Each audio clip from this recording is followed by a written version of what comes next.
চারদিকে উৎসবমুখর পরিবেশ, বাতাসে পূর্ণতার গন্ধ। আশেপাশে শত শত মানুষ না থাকলেও কয়েকজন মানুষ ছোটাছুটি করছে। তাদের সকলের মুখে হাসি। শুধু একজনের মুখে দেখে বোঝা মুশকিল তার মনে কি চলছে। সাধারণ একটা পুরনো পাঞ্জাবি পরে গম্ভীর মুখে বসে আছে শুভ, আর ওর পাশে হাসি মুখে বসে আছে নয়না। হ্যাঁ, আজ ওদের বিয়ে। সেদিন যখন নয়নাকে হাসপাতালে ভর্তি করা হয়, ওর অবস্থা অনেকটা খারাপ ছিল। হাতের শিরা কাটার জন্য অনেক রক্ত বাহির হয়ে যায়। সকলে তখন কান্নায় ভেঙে পড়ে। চারিদিকে রক্ত খুঁজে পাচ্ছিল না। পরে রিজভির সাথে রক্তের গ্রুপ মিলে যাওয়ায় রিজভি রক্ত দেয়। আর তার কয়েক ঘন্টা পর নয়নার জ্ঞান ফিরে। ফারহা অস্থির হয়েছিল, সুস্মিতা আর তন্ময়ও এসেছিল।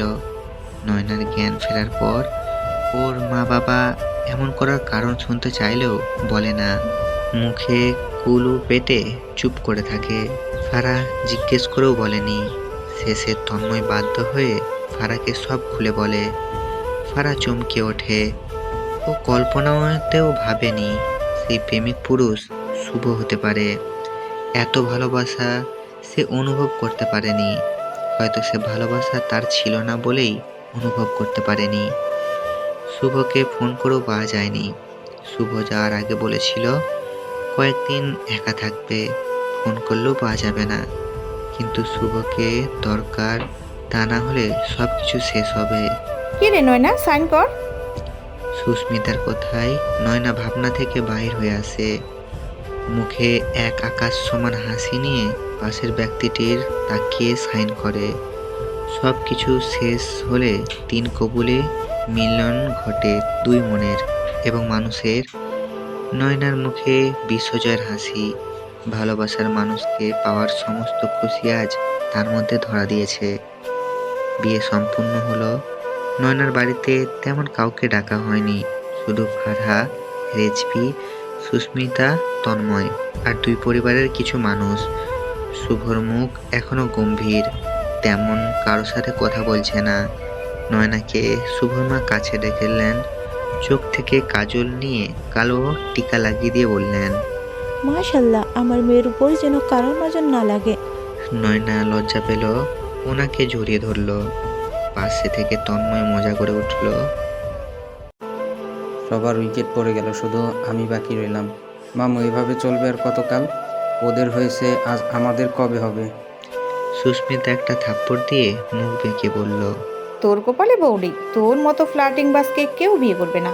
শুরু হলো ওদের খুনসুটি, আর সবাই হাসছে ওদের কাণ্ড দেখে। সবাই ব্যস্ত খাওয়ার আয়োজনে। রিজভি তখন পাশে দাঁড়িয়ে থাকা শাড়ি পরিহিত নারীর দিকে মুগ্ধ চোখে তাকিয়ে আছে। কি সেই মায়া! মাথা, মুখ, কাজলবিহীন চোখ, মেঘ কালো চুল, সব মিলিয়ে কি সুন্দর অপরূপ লাগছে।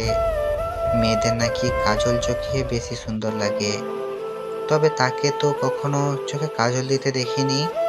তবু ওই দুটো চোখের মায়ায় আটকে গেলাম কিভাবে। কি ভাইয়া, বান্ধবীর প্রেমে পড়ে গেলেন নাকি? রিজভি ফারার দিক থেকে নজর সরালো।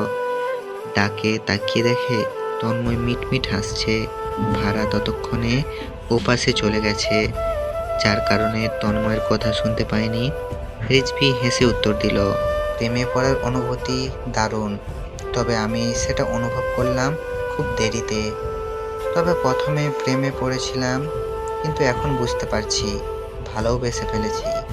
তন্ময় দাঁত বাহির করে খোঁটা দিয়ে বলল, বেয়াদব মেয়ে বলতে বলতে সেই বেয়াদব মেয়ের প্রেমে পড়ে হাবুডুবু খাচ্ছে এক গম্ভীর রাগচটা ডাক্তার। কি দারুণ শুনতে, তাই না ভাইয়া? রিজভি তন্ময়ের কথার বিপরীতে শুধুই হাসলো। কিছু বলবে, ততক্ষণে ডাক পড়ল। তন্ময় ছুটে গেল সেদিকে। রাত 11টা। শিখার আলোয় আলোকিত একটা রুমে বসে আছে নতুন বধূ রূপী নয়না। শুভকে মাত্র ঘরে ঠেলে পাঠানো। তন্ময় আর নয়না পাশে ফারা ছিল। ফারাকে যখন তন্ময় সব সত্যি বলে দিয়েছিল, তার আজকে একটু আগে শুভর সাথে একা কথা বলেছে। শোন শুভ, কিছু মানুষ কিছু স্মৃতি আমাদের মনে গভীর ছাপ ফেলে যায়, যা সময়ের সাথে মুছে যায় না। জীবন চলতে থাকে, কিন্তু অনুভূতিগুলো থেকে যায়, কখনো মলিন হয়ে, আবার কখনো গভীর হয়ে। তাই বলে সেই অনুভূতিকে জড়িয়ে সব ভুলে গেলে হবে না, জীবনকে এগিয়ে নিয়ে যেতে হবে। আমি ভালো আছি, তুই নয়নাকে নিয়ে ভালো থাক, ওকে ভালোবাস, এটাই চাই। আমাদের বন্ধুত্ব আগের মতোই থাকবে। নয়না তোকে অনেক ভালোবাসে, তোকে না পাওয়ার জন্য জীবন দিতে গিয়েছিল। যদি এখন প্রিয় অবহেলা করিস তাহলে এটা বোকামো। একজনকে ভালোবেসে দেবদাস হলে চলবে না। জীবনে যে আসবে তাকেও ভালো রাখতে হবে, ভালোবাসতে হবে। হয়তো দেরি হবে, সময় নেই, তবু যেন সব ঠিক থাকে। ফারার কথায় শুভ শুধু তাকিয়েছিল, কিছুক্ষণ চুপ থেকে বলে উঠেছিল, সময় পেরিয়ে যাক, জীবন থেমে না থাক, তবে ভালোবাসার মরণ হোক, জন্ম হোক নতুন করে ভালোবাসার গল্প। শুভর কথায় ফারার মুখে হাসি ফুটল। শুভ আবারও চেয়ে থাকলো। এই হাসির জন্য মিথ্যা কথা বলাও কঠিন কিছু নয়। শুভ রুমে যেতেই নয়না বিছানা থেকে উঠে আসলো। হুট করে বিয়ের জন্য তেমন আয়োজন করা হয়নি, ফুল দিয়ে সাজানো হয়নি ঘর, তবে মাটির প্রদীপের মতো করে জ্বালিয়ে রেখেছে কয়েকটা শিখা। নয়না উঠে এসে হাসি মুখে শুভর পায়ে সালাম করলো। শুভ তখনও নিশ্চুপ। নয়না উঠে দাঁড়ালো ধীরে ধীরে, শুভর হাত স্পর্শ করে। এক প্রকার কম্পন সৃষ্টি হলো। নয়না কেঁপে উঠল। আগেও তো হাত ধরেছিল, কই এমন অনুভূতি তো হয়নি। শুভ নয়নার দিকে তাকালো। নয়না তার দিকে তাকিয়েছিল, যার কারণে দুজনের চোখে চোখ পড়েছে। মুখে এখনো গাম্ভীর্যের ভাব আছে। নয়না এবার বলে উঠল, আজ আমার বিয়ের সামনে নতুন বউ দাঁড়িয়ে আছে, তা আর মুখ দেখে মনে হচ্ছে এখনও কারো 40 হচ্ছে। আর আমি বউ নয়, যেন এক্স গার্লফ্রেন্ড, যার অন্যের সাথে বিয়ে হয়ে গেছে, এর জন্য মুখ এমন করে রেখেছে। শুভ এবার মুখ খোলা, দাঁত চেপে নয়নার হাত চেপে ধরে বলে, মরার এত শখ, মরিসনি কেন? ব্ল্যাকমেল করে বিয়ে করলি, এখন কি খুশিতে নাচবো? যা চাইলি তা তো পেয়েই গেছিস, আর কি চাই? নয়না হাতটা ছাড়িয়ে একটু কাছে গিয়ে বাহু জড়িয়ে ধরে। শুভ বাঁকা চোখে দেখে, কিন্তু কিছু বলে না। নয়না এবার লাজুক হেসে বলে, তোমার ভালোবাসা চাই, তোমার সাথে সংসার করতে চাই, তোমাকে ভালোবেসে বরবাদ হতে চাই। আরও চাই, ওই যে একটা গান আছে না, কখনো যদি হঠাৎ এসে জড়িয়ে ধরে বলো ভালোবাসো, আমি প্রতি রাত, হ্যাঁ প্রতিক্ষণ, খুব অজানায় কত অভিনয় করে বাসি তোমায় ভেবে। শুভ নিশ্চুপ দাঁড়িয়ে রইল। নয়নার কথাগুলো সব শুনল।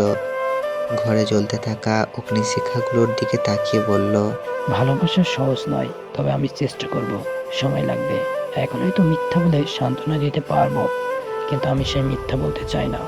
নয়না একটু জোরালো করে জড়িয়ে ধরল। মুখে তার এখনো হাসি। এখনই ভালোবাসতে বলিনি, একসাথে থাকতে থাকতে ভালোবাসা ঠিক হয়ে যাবে, ঠিক যেমন করে বিয়ে হয়ে গেল। শুভ আবারও তাকালো নয়নার দিকে। মেয়েটা এত ভালোবাসলো কখন? ভালোবাসলে ঘর বাঁধার স্বপ্ন থাকে, সে স্বপ্ন তো আমারও ছিল। স্বপ্ন পূরণ না হওয়ার কষ্ট বুঝেও আরেকজনকে সে কষ্ট দিতে, বিবাহকে বাধা দিবে ভেবে দীর্ঘ শ্বাস ফেলল। রাত 12টায় রিজভী আর ফারা বাসায় ফিরল। কলিং বেল বাজতেই রেণু চৌধুরী দরজা খুলে দিলেন। হাসি মুখে জিজ্ঞাসা করলেন, ভাড়া মা, বিয়ের কাজ সব শেষ?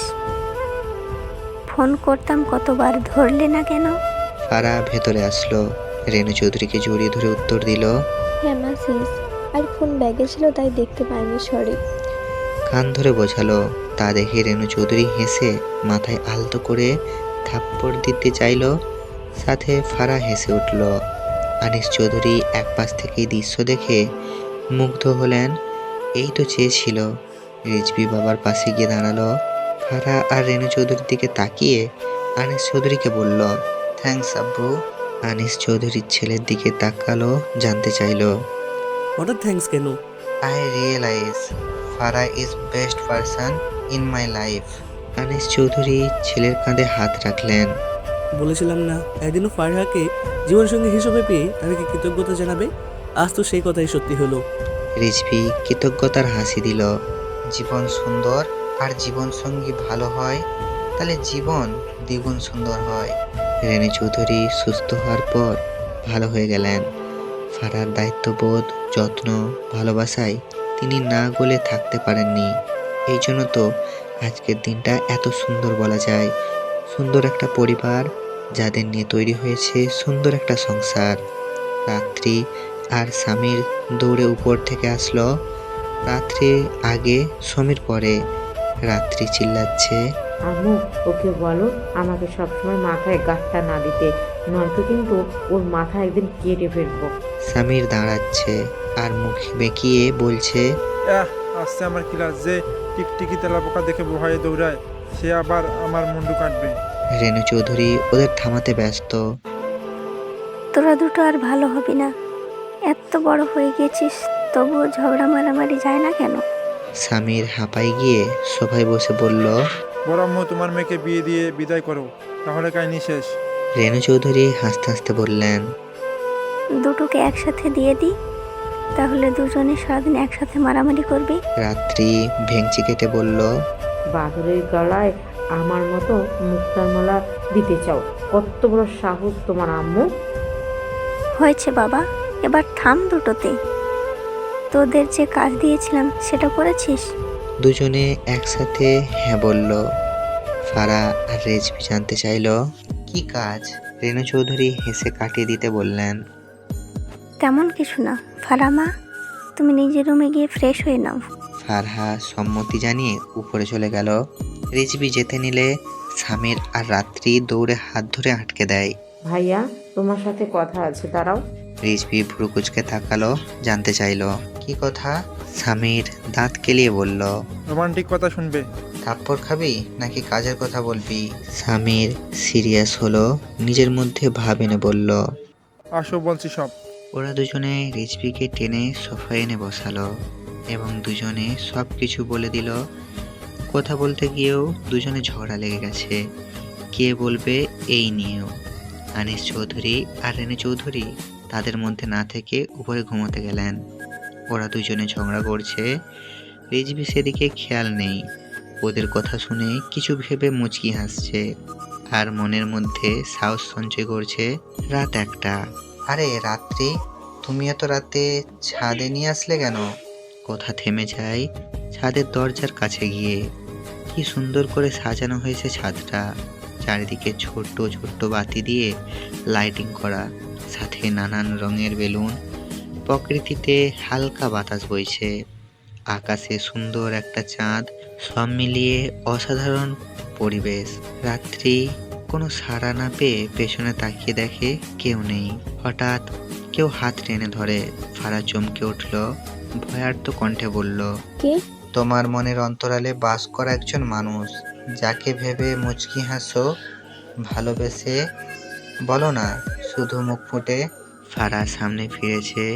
রিজভিকে সামনে দাঁড়িয়ে থাকতে দেখে থমকে যায়। রিজভি ফারার হাত ধরে ছাদের কিনারায় নিয়ে যায়।